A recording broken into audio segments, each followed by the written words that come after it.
Hi there, I'm Amy, and I'm going to do a video today that participates with Carolyn from Homesteading Family to share my 3 tips for becoming more self-sufficient in 2022.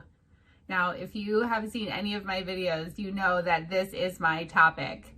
I set a goal for myself about 9 months ago to be self-sufficient by September of 2022.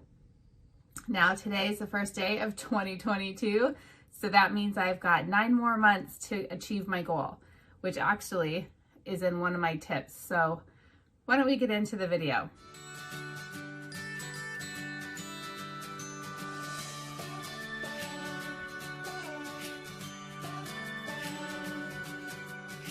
My first tip for becoming more self-sufficient in 2022 is to set a goal.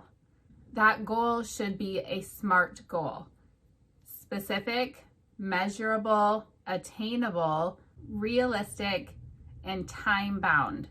So my goal for being self-sufficient by September of 2022 is specific.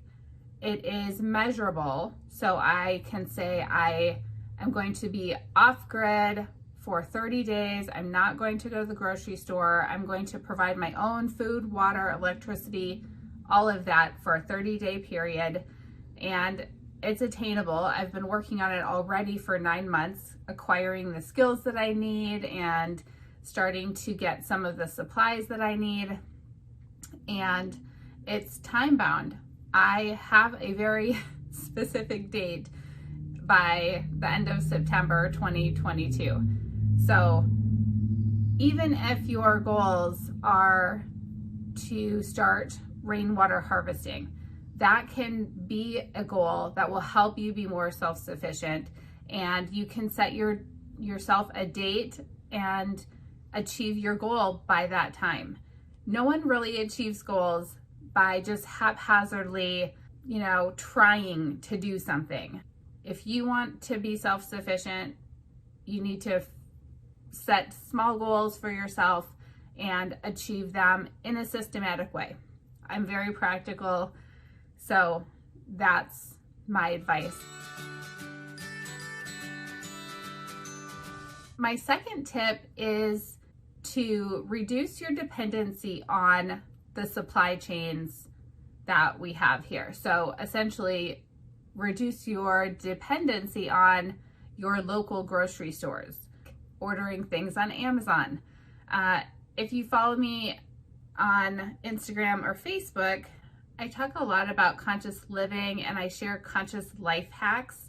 And one of the things I feel like is really going to hit us in 2022 is these empty shelves at the stores.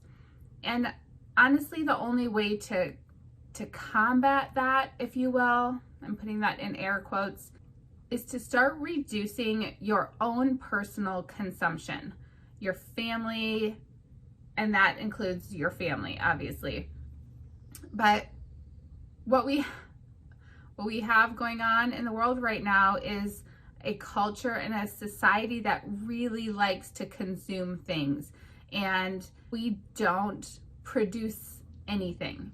We import everything from overseas.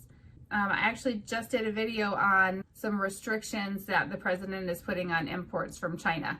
If we don't want our own lifestyle to be impacted, we need to start shifting to something that is going to be more attainable in a self-sufficient situation. And so that's why I would recommend now starting to just reduce your dependency on those supply chains. So that might mean going to the grocery store only once a week. Or if you already go once a week, stretch it out to every 2 weeks. So essentially that is my second tip, is reduce your dependency on the supply chains. And my third tip is setting yourself up for success by learning the things that you need to learn, gaining additional skills to possibly produce something, to raise your own chickens or grow your own vegetables, but oftentimes the winter, for us especially in North America, is a time that we're inside a lot. So get a permaculture certification. That's what I did last winter. You know, learn how to incubate chicks if that's something that you want to do. I know that's something I'm adding to my self-sufficient life journey this spring. If you have extra money around tax time, or if you have a child tax credit check or something, buy a dehydrator, buy a vacuum sealer. Think about those tools that you will need to set yourself up for success this year in canning and preserving and drying food so that you can store more things on site. And that might mean getting more jars, adding additional shelving. These are things that you could do to set up the framework for yourself, that as you learn the new skills, you can fill in those areas in your life of self-sufficiency. So when you learn how to do seed starting, you have the grow lights, you have the shelving, you know, you have your garden planned and are set up for success when spring comes. So those are my 3 tips for becoming more self-sufficient in 2022. I will also link to the playlist of skills I learned and applied in 2021, and also to Carolyn's video that inspired me to create this video for you today. So I hope that you have an amazing 2022. Thank you so much for watching.